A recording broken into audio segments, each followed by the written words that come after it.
one website that I recently searched, there are over 41,000 Christian denominations in the earth.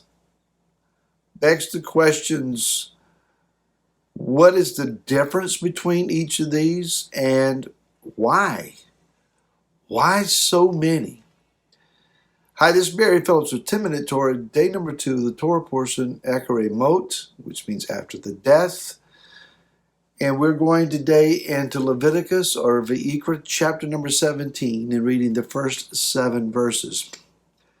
Yahweh spoke to Moshe, saying, Speak to Aaron, to his sons, and to all the children of Israel, and say to them, This is the word which Yahweh has commanded, saying, Any man from the house of Israel who slays a bull, or a lamb, or a goat in the camp, or who slays it outside the camp, and does not bring it to the door of the tent of appointment to bring an offering to Yahweh before the dwelling place of Yahweh, blood guilt is reckoned to that man. He has shed blood, and that man should be cut off from among his people, in order that the children of Israel may bring their slaughterings which they slaughter in the open field. And they shall bring them to Yahweh at the door of the tent of appointment to the priests, and slaughter them as slaughterings of peace offerings to Yahweh. And a priest shall sprinkle the blood on the slaughter place of Yahweh at the door of the tent of appointment, and shall burn the fat for a sweet fragrance to Yahweh. And let them no longer slaughter their slaughterings to demons, after whom they whored. This is a law forever to them, or for them, throughout their generations. Now, this command is directed toward offerings that are being offered up primarily on what one might call a personal or a private altar. Prior to Israel being in the wilderness as a collective body, not a nation of people, but a family that is interrelated and known by their tribal identities, separated, each doing their own thing, each flowing their own way. Perhaps it's similar to what we read in the book of Judges. Each man did what was right in his own eyes. There, the eldest son oftentimes, not always, but oftentimes acted as the family priest, presenting offerings of worship in behalf of the family. When there was no temple, no mishkan, no tabernacle, the people were living nomadically within Eretz Israel, the land of Israel, or else they were in the land of Mitzrayim. Many of them would offer then according to their own desires. They would build a stone pile of an altar, and they would present an animal, and they would worship. Or, unfortunately, many of them fell prey to the gods and idols of those who lived around them, and they succumbed to the idolatry of the pagan nations. Yah is now saying, now that the tabernacle is erected, and now that the Levitical priesthood has been established, there is one altar with one priesthood for everybody. And you're no longer allowed to freelance your presentation of meat offerings to Yah according to your own altar and its protocols. Let's understand that at every altar there is a priesthood and a set of protocols that priesthood operates in. The Torah outlines very specifically, especially here in the book of Leviticus or Vayikra, the detailed offerings that Yah has to be presented to him. Yah says to bring this particular animal and offer it a certain way and present the certain parts on the altar. Some are to be burned with fire. Some are to be disposed of. The blood is to be manipulated after it's been caught in a basin a certain way, splashing or sprinkling, pouring out on the corner of the altar or sprinkled elsewhere. So Yah says very specifically, this is how you are to present these offerings to me. You're not allowed to come up with your own system, your own schemes, and your own presentations. which then goes back to the original question at the opening of this particular episode. Why so many variations?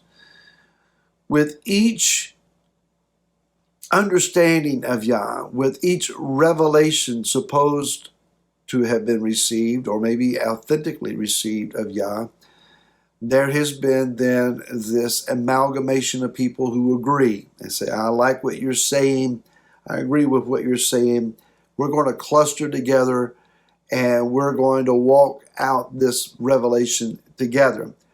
That's not a whole lot unique or different than what we have done in the Hebrew Roots movement. We have seen that Yah is calling us back to his commandments. And so we return to the study of the Torah.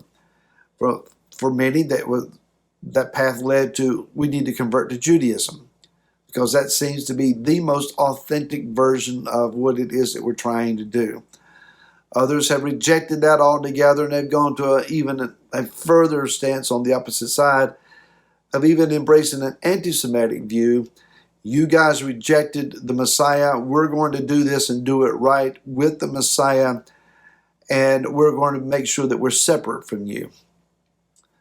Most of us are in the middle, where we're still building relationships and bridges to both sides. We're still relating to our former Christian friends, and we're still relating as we build new relationships with our Jewish family.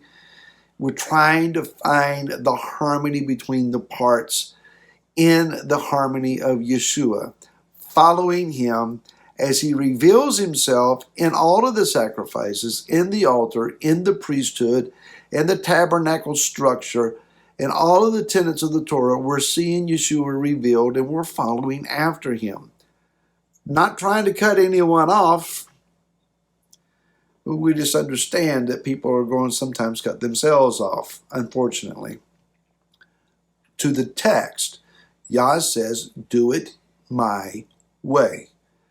Or, if you slaughter in the open field with your own personal and private altar, and you violate my commands, and you mishandle the blood, and you're not given the authority to handle the blood before me, you could be, in fact, offering to demons who will take up your rebellion and your deception and your defiance as an act of worship. Listen to that again.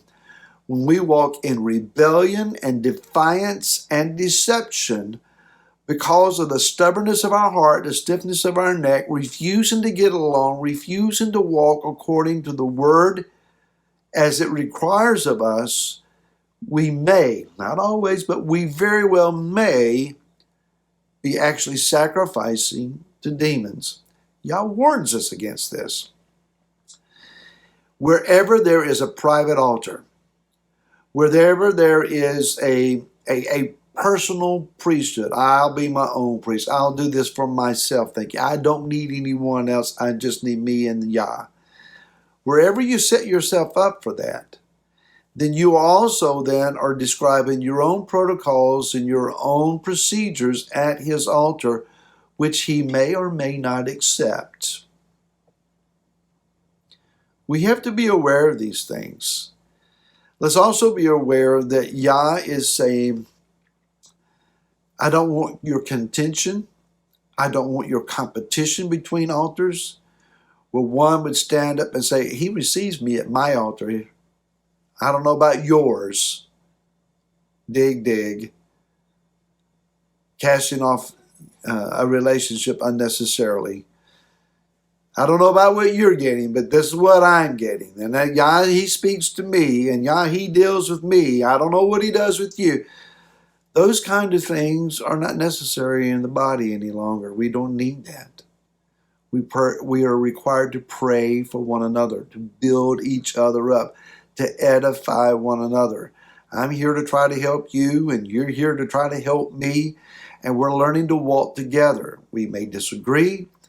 We may have different vantage points of understanding, different worldviews, different perspectives of how the Torah reads to us, but we're all following Messiah, and we're going to walk together, and we're going to learn to walk where we agree to walk and focus on that.